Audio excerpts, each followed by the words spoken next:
Hello friends, এর আগের ব্লগে তোমরা দেখেছিলে আমি কিভাবে ক্লে দিয়ে একটা চারুল ফুল তৈরি করেছিলাম।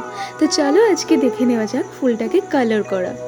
এই আর্টের যে কোনো জুয়েলারি কিংবা যে কোনো আর্ট প্রথমে কালার করার আগে সাদা রং দিয়ে কোটিং দিয়ে নিতে হয়, তাহলে পরে জিনিসের কালারটা ফুটে ভালো। তো দেখো, এই যে কাজটা আমি করলাম এটা কিন্তু পরে করলেও হতো, কিন্তু আমার মনে হয়েছিল সাদার মধ্যে একটু হলুদ দিয়ে দেখি তো কেমন লাগছে দেখতে।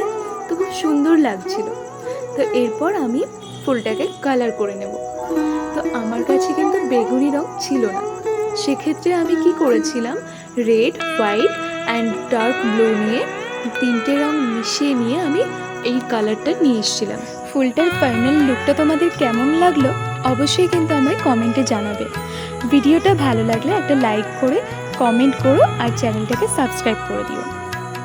আচ্ছা, তোমরা কে কে চারুল ফুল দেখেছো আর কার কার ভালো লাগে সেটা কিন্তু অবশ্যই আমায় জানিও।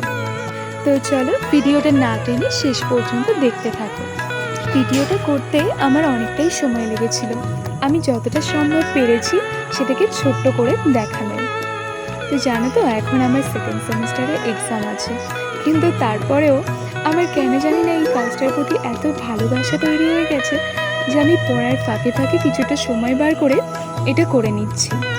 আমি এর আগে কোথাও চারুল ফুলের টিউটোরিয়াল ভিডিও দেখিনি, তো আমি ভাবলাম একটু অন্যরকম নতুন কিছু করি। সবাই তো পদ্ম ফুল, সূর্যমুখী, অনেক রকম কিছু করছে, তা আমার ইচ্ছে হলো একটু ভিন্ন রকমের কিছু কর। আমি সাধ্য মতো চেষ্টা করেছি। তো তোমাদের কেমন লাগলো অবশ্যই জানিও। তাহলে আজকের মতো এখানেই, টাটা।